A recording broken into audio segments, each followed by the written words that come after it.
up there. Maggie, what Ariane, else? Sorry, go ahead.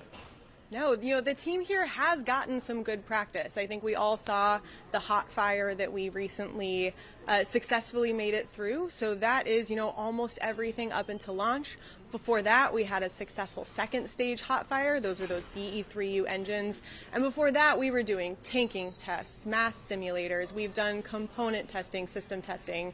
And a lot of the engineers that are working in this room are actually responsible engineers on the floor. So they've gotten their hands on this hardware. They know their systems. Excellent. Very good point. I think that I've always appreciated what we do here at Blue Origin. We tend to rotate our engineers. A lot of them, as you said, get to go down to the floor, see their hardware maybe that they've designed, talk to the men and women that are fabricating, but then also assembling the vehicle. They are very, very in tune, in touch with this vehicle. So if there are things for them to work, especially in these last minutes, we've got the right team to do it. Maggie, I want to thank you again for bringing us all the details. We've got a couple of minutes to go here. We got 20 minutes and 47 seconds to go until launch. Why don't we take a look at New Glenn as this rocket gets ready to go to space.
Thank you again, everybody, for joining us. We are T-minus 19 minutes to go until launch here, and while our teams are continuing to get aligned, why don't we take a moment to chat a little bit about this amazing building we are in, the factory at Rocket Park here in Florida.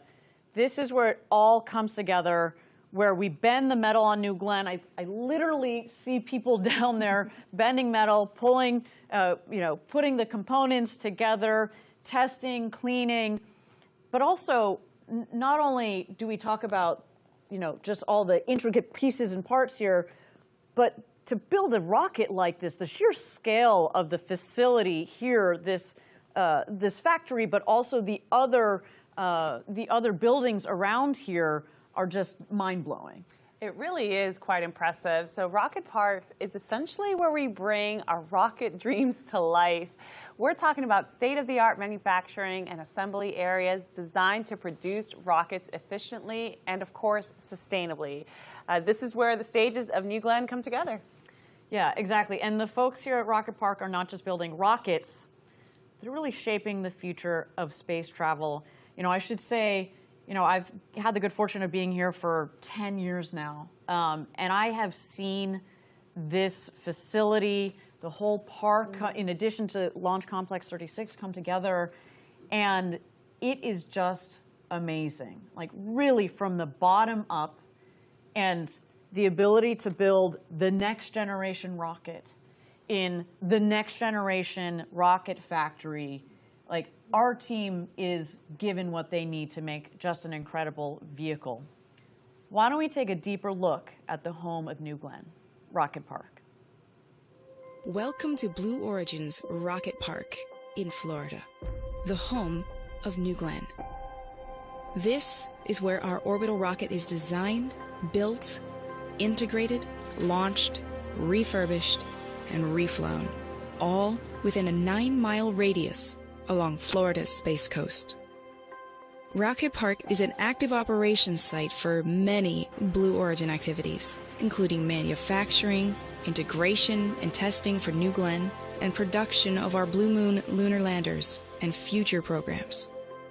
Florida's Space Coast is 72 miles long and steeped in more than 6 decades of human spaceflight history. We stand on the shoulders of giants. New Glenn will help us build a road to space for the benefit of Earth. It's the foundation of everything we will accomplish. It will deliver cargo and crew to anywhere, including the moon, and help us establish a permanent lunar presence. It will enable us to harness the resources of space and launch all kinds of infrastructure to make space accessible, usable, and affordable for humans. The factory on Merritt Island is the centerpiece of Rocket Park. It's here where New Glenn is built and tested. The high bay is where New Glenn becomes real. Raw material enters at one end, and completed rocket stages roll out the other side. From there, New Glenn heads to the surface coatings facility for its thermal protection, paint, and artwork. It then heads to tank cleaning and test, or TCAT, for pressure testing and cleaning. The factory is also home to New Glenn's Mission Control. On launch days, Mission Control comes alive as the rocket rolls out from its hangar down the road and goes vertical at Launch Complex 36.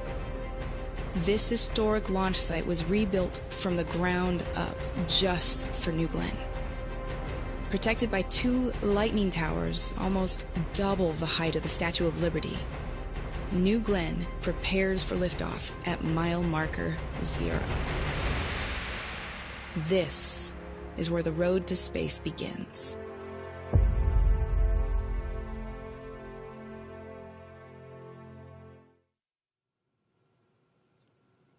What a beautiful area Rocket Park is in. There's just so much history here on the Space Coast, and we are eager to write our own chapter with New Glenn. Absolutely. There really is just so much history, and there's something to be said about the testing and integration and design teams all working so closely together. I know that working on the programs myself, being able to talk to the designers and the people who are making the hardware is just so valuable to increase communication and efficiency, and our campus really allows for that. 100%. The physical proximity is really, really important.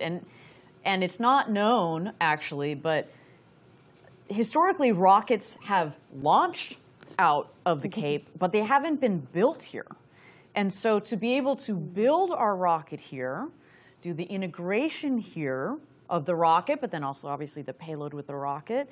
And then when we get GS1, we get the booster back, we'll be doing all of the refurbishment here. That is so important, that co-location, to have that all come together. And, you know, I love that video because you see all the action. As I mentioned, you know, it's so funny. I was looking through photos earlier today, and I've got photos in the flame trench when they were just putting it up. You know, they were pouring concrete. You know, I remember being in this facility when there weren't doors on. It was just, you know, dirt on the ground. I remember no joke, we had a poll when they were clearing the land for this rocket park as to how many turtles we would find, because we have to relocate all of the turtles because there's incredible wildlife in this area. So of course we wanted to make sure that we protect those animals and the wildlife. And so we had a poll as to how many turtles we were going to find. God, I wish I could remember. I was going to say, do you remember? I know. I didn't win it, clearly. But, you know, there's just so much work that went into building this facility from the ground up. And to be here today is just, it feels surreal in many ways. And, you know, I was just talking a little bit about the factory itself, but the launch complex, you know, LC-36, as you touched on earlier this evening, has been around for a long time, has been where many historic rockets and missions have launched from, and we basically stripped it down to the ground and rebuilt it for this world-class rocket for decades to come. You know, we invested in this facility knowing that we're going to be here a while. With that said, we also here at Blue Origin like to pay homage to the giants of who have the shoulders upon which we stand, right? Like the vehicle, of course, is named New Glenn.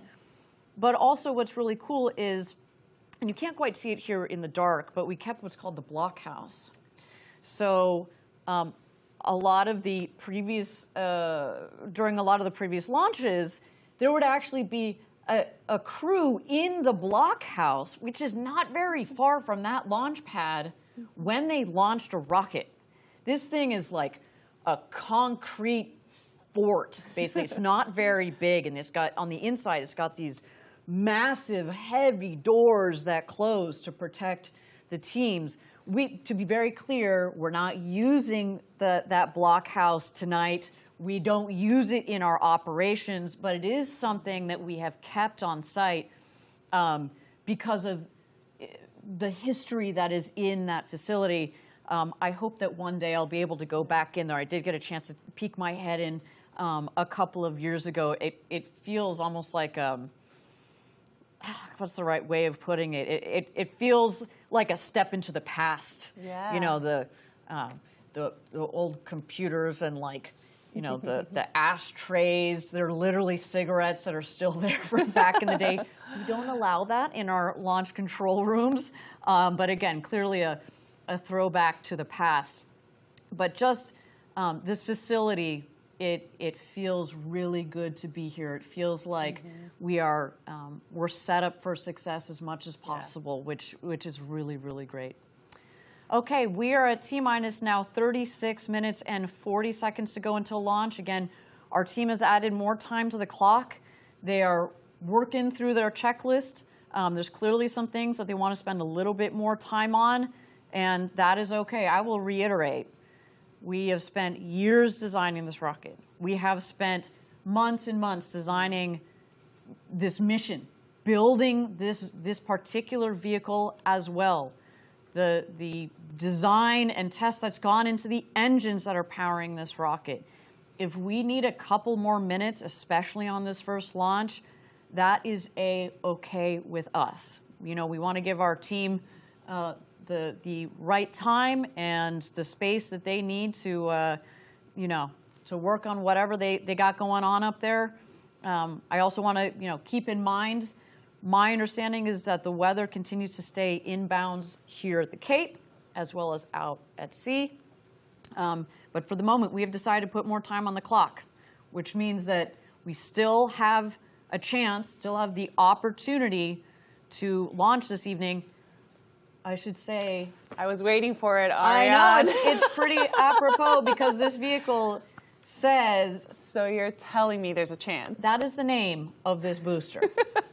So yes, everything is, it's like it was meant to be for this vehicle. It really okay, is. With that, we are T-minus 35 minutes to go until launch. Let's continue to check out New Glenn on the pad as it continues to prepare for its launch to space this evening.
Welcome back, everybody. We're at T-minus 31 minutes and 30 seconds to go until launch.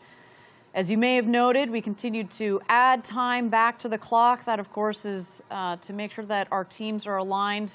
I do understand that we're working an issue. That is okay. That means, if we're adding time to the clock, it means that the team thinks that there might be a possibility that we can sort it out so we can get to a launch this evening. So we're going to give them the time that they need. Beautiful beautiful view of the vehicle on the pad there. From the outside, she sure looks ready to go, but of course, there's so much that goes into a complex vehicle like this. But since we do have some time, why don't we take a closer look at our vision and mission at Blue Origin? As we've said time and time again, we're building a road to space for the benefit of Earth. This vision isn't only about exploring space, it's about making life better here on Earth. Let's check it out a bit more about our vision. New Shepard is just the beginning. The first step. From the very start, it's only been about one thing: Earth. Earth, our Blue Origin. We've sent robotic probes all over the solar system, and it's full of wonders: gas giants, rocky moons. Earth is the best planet. It is not close. Despite the variety, despite the wonder in the solar system, there's no place like home. Earth is our home, and there is no other place like it. All life on Earth are uniquely matched to this planet. There's nothing like it anywhere else in the solar system. Not even close, no way. We have no choice but to preserve Earth. Preserve this planet, this one.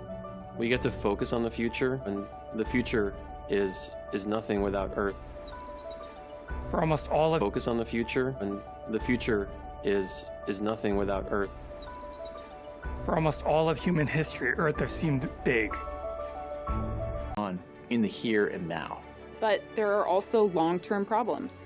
We can't wait to work on the long-term problems. We have to work on both. One fundamental long-term problem. We will run out of energy on Earth. It's just arithmetic. It's going to happen. Humans have always used about 100 watts of power. That's our natural metabolic rate. But in our developed technological society, we use over 10,000 watts of power per person. Humans' use of energy is not actually a bad thing. We live in an era of dynamism and growth.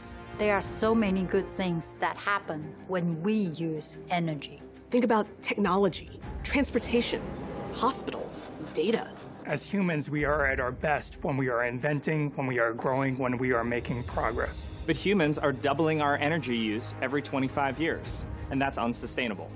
Today, you could cover all of humanity's energy needs by covering the state of Nevada in solar cells. But at that rate of growth, in 200 years, you'd have to cover the entire planet in solar cells. What can we do? Can we be more efficient? Yes, but we have been. Today's technology is more efficient in nearly every manner. We are gaining efficiency, and yet, when we gain more efficiency, what do? We use more energy. We have an ever-increasing demand for more energy. So what if we just use less? Well, that doesn't work either. Throttling energy use means slowing down progress. You stop living in a world of abundance, and you move to a world of scarcity and rationing. There has to be another way. There is another way. Space.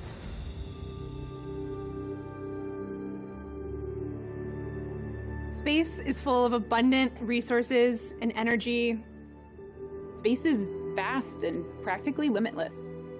If we can learn to harness the power of space and the resources of space, we can tap the limitless resources to help preserve this planet.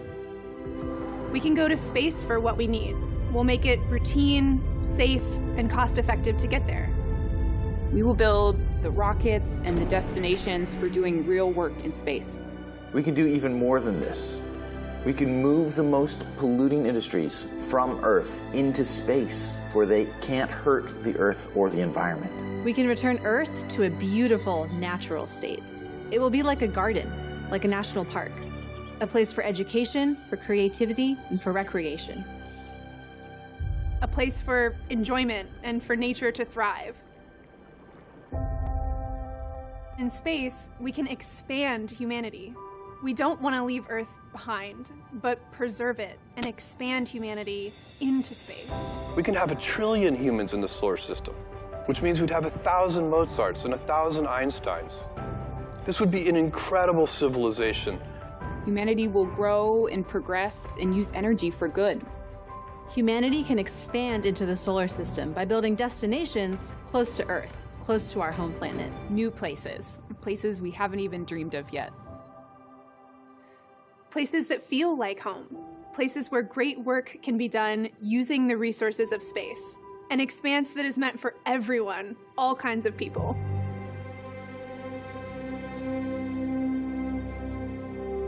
This is a hopeful future, an enduring human presence in space. Space is the long-term solution for Earth. We are building a critical part of the infrastructure that's going to allow others to unlock the road to space so that future generations can unleash their creativity. It won't be easy. Space must become much, much more accessible to make this vision a reality. Big things start somewhere, and that somewhere happens to be today. There are certain gates we have to go through, certain prerequisites. If we don't do these, we will never get there. First, we have to radically lower the cost of access to space. This means reusable rockets. We have to get really good at using rockets over and over. Reusable rockets, reusable engines.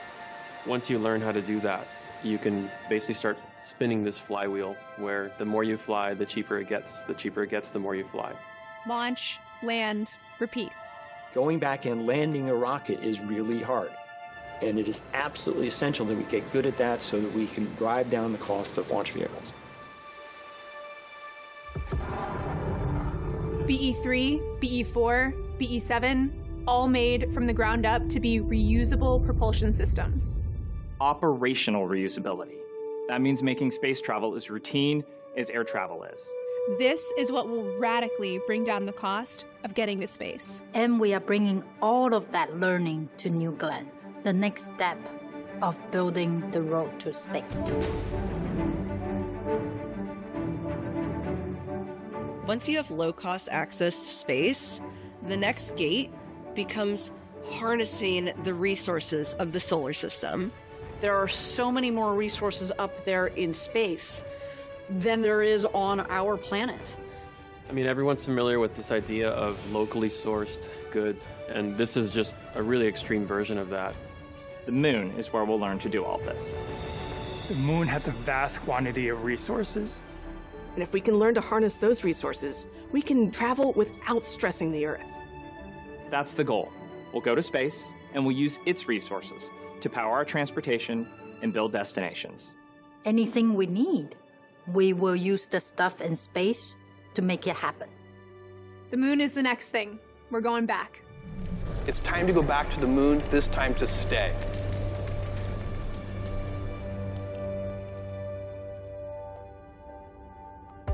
Make no mistake about this. This is not going to get done by any one generation. One of the things that we have to do is inspire those future generations.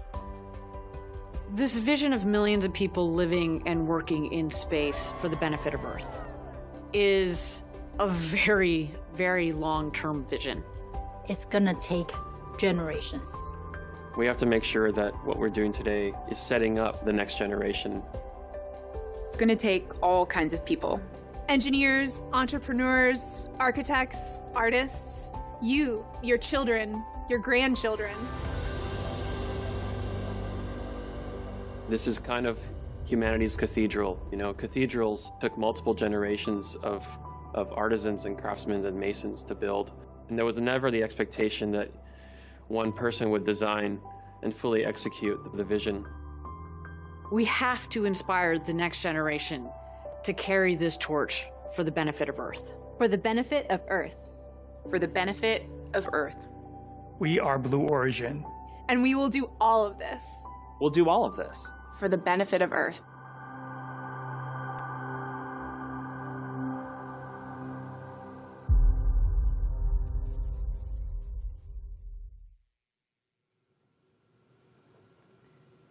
such an inspiring message. You know, actually our very name, Blue Origin, means Earth, right? So, you know, when our future generations are out there looking back, they will look back at their blue origin, at Earth, right? And so we really need to protect this planet. The other reason why I love our name Blue Origin is it means Earth. It means all of us. We are building these really cool, you know, pieces of space technology, not only just for one country, not only for one hemisphere, it really is for the entire world. And that's why, you know, I love that that our company has this bigger, broader vision. You know, actually, before I took my current role, I was leading our commercial and international sales, and it was just really nice to get out there and talk to our international customers and people from around the world in the space industry. I should say a big shout out to them out there if you guys are watching, you know, and really talking to them about whether it's New Glenn or Blue Ring or our lunar lander, what they can do and how they can take advantage of our technologies. I just love that we think broadly like that, and it's one of the many things that's kept me here at Blue. But I also want to talk, you know, obviously the main theme of that video there is this idea that as part of the long-term vision, we really need to protect this planet and the role of space technologies. What we're doing at Blue and what other organizations are doing around the world is so important because it is going to help protect Earth, right? And that's also why we start with reusable rockets and reusable rocket engines and the way that we're designing them to run on propellants that are less harmful to the Earth, like liquid oxygen, liquid hydrogen, and LNG. We were talking about that earlier. It's just so important. It gives me such a sense of pride because it really is about the everyday work that we do now and how that would impact future generations. So all of this is going to create a longer term impact on Earth that's truly going to benefit humans for future generations. By focusing on the sustainability of our designs, we're really ensuring that our advancements in space technology do not come at the expense of our home planet Earth. Yeah, you know, a couple of minutes ago we threw it back to our co-host Eddie out there at Cars Park, and again, talking about the multiple generations, how cool is it that he was there with the father-son pair that both work at Blue, plus the son's daughter that's there, and she's just going wild over space, and she can't wait to see, you know, this rocket launch. We have to think in that sort of generational time scale, right? There was also, you know, our teammate that's up in launch control, whose grandfather worked, you know, on Apollo, and here she is, you can see she's pregnant in the photo. Like, who knows what her child is going to end up doing? And hopefully, what we're doing here at Blue is going to benefit, again, these next generations. We're building the road to space with these first initial steps tonight. You know, New Glenn. We're also talking about Blue Ring.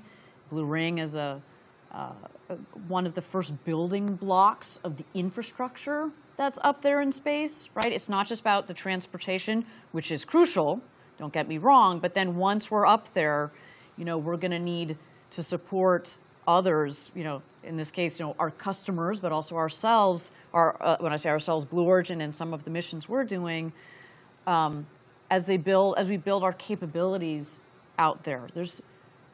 By definition, space is infinite. And so if we can take advantage of that, and if we can put things up there that will help us take advantage of that, I mean, for the benefit of Earth. For the benefit of Earth, the future is bright. Okay, with that, we are T-minus 16 minutes and 40 seconds to go until launch. Our teams continue to get aligned. They're working on a couple of issues.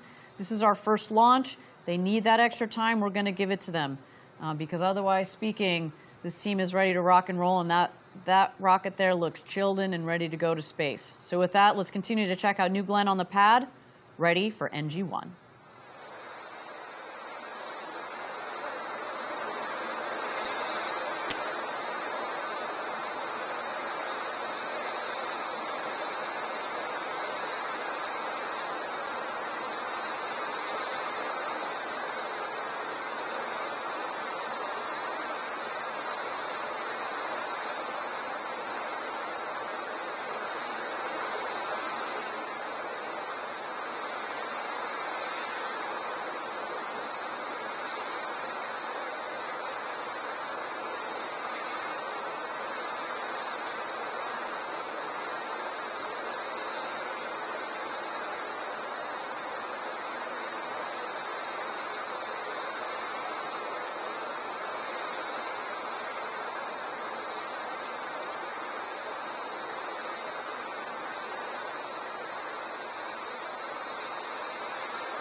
Okay, we've just been getting an update from Mission Control. We are standing down today's launch attempt to troubleshoot a vehicle subsystem issue that will take us beyond our launch window.